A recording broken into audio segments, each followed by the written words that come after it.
पिंपरी चिंचवड आणि पुण्यामध्ये राष्ट्रवादीची भक्कम पकड आहे। राष्ट्रवादीकडे असताना महापालिकेचं सर्वाधिक उत्पन्न, सत्ता बदलल्यानंतर भस्मासुरांनी भ्रष्टाचार वाढवला। अमोल मिटकर यांनी महेश लांडगेंना प्रत्युत्तर दिलं।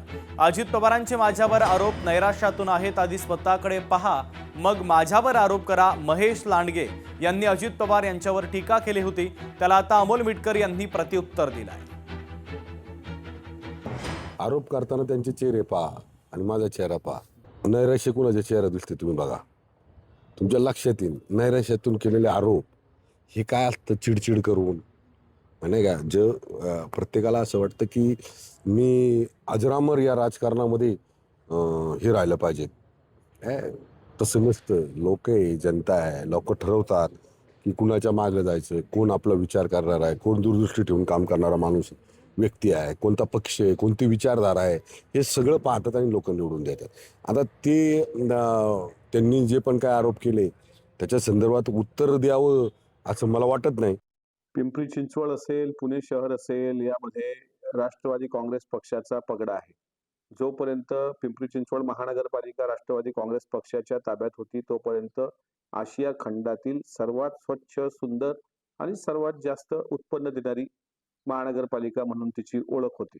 पवार साहेब एक सिंहासारखं नेतृत्व राजकारणामधलं, त्यांच्या तालमीत अजितदादांसारखा वाघ तयार झाला। राष्ट्रवादी काँग्रेस पक्ष हा सिंहाचा आणि वाघाचा पक्ष आहे, त्यामुळे लांडग्या बिंडग्यांकडे आम्ही लक्ष देत नाही। जालन्यातील पत्रकार परिषदेत हर्षवर्धन सपकाळांनी भाजपवर घणाघाती टीका केली। लोकशाहीला पांगळं करण्याचा भारतीय जनता पक्षाचा डाव आहे। रवींद्र चव्हाणांना सत्तेचा माज आलाय, आम्ही निलंबित करतो आणि भाजप प्रवेश देतो। फडणवीसांची शॉर्ट टर्म मेमरी आहे। हर्षवर्धन सपकाळ यांनी आता देवेंद्र फडणवीस आणि भारतीय जनता पक्षावर टीका केली आहे।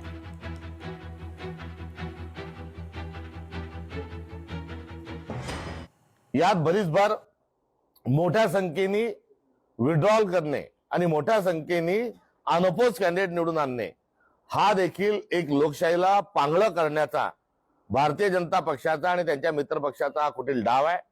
हे लोकशाहीला मारक आहे आणि धाक दपट करून घोडे बाजार मांडून आपण जर या पद्धतीने जर निवडणुकांना जात असाल तर लोकशाही आपली आता गुंडाळण्याच्या प्रक्रियेमध्ये भारतीय जनता पार्टी आलेली आहे।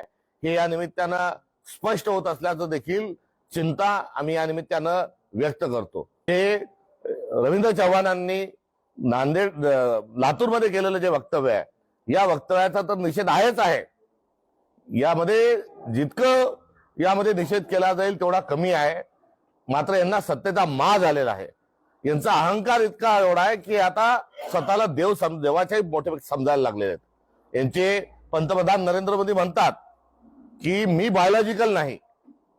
आता त्याचाच किस्सा देवेंद्र फडणवीस करत आहे आणि एकंदरीत जी संस्कृती आहे, ज्या माणसांचं महाराष्ट्र निर्माणमध्ये योगदान आहे, अशा सर्व लोकांचं नाव यांना पुसून काढायचं आहे। त्यांनी थेट स्वरूपाच्या मध्ये भाजपमध्ये ला सपोर्ट जो केला हा चुकीचा आहे आणि ही बाब जशी निदर्शनास आली तशी निदर्शनास आल्यानंतर तिथले तालुका अध्यक्ष जे होते, ज्यांच्याकडे या निवडणुकीचं नेतृत्व काँग्रेसने सुपूर्द केलं होतं आणि या संपूर्ण घटनाक्रमामध्ये ते प्रामुख्याने पुढे होते, त्यांना शिंदे शिवसेनेशी त्यांचं पटत नाही म्हणून तुम्ही भाजपत जाणार का, हाही एक सज्जड आम्ही त्यांना आणि चौकाच्या माध्यमातून दिला।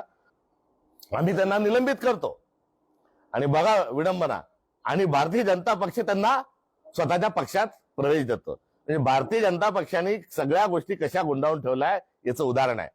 आणि आकोटमध्ये तर MIM ला भारतीय जनता पक्षाने सोबत घेतलंय, त्यामुळे MIM ला आम्ही एरवी बी टीम म्हणतो तेव्हा त्यांच्या नेत्यांना राग येतो आणि बीजेपीला जे आहे ते MIMच्या नेत्यांना कुठेतरी हिंदू विरोधी वक्तव्य करायला होतात आणि मग स्वतः मसिया म्हणून येतात।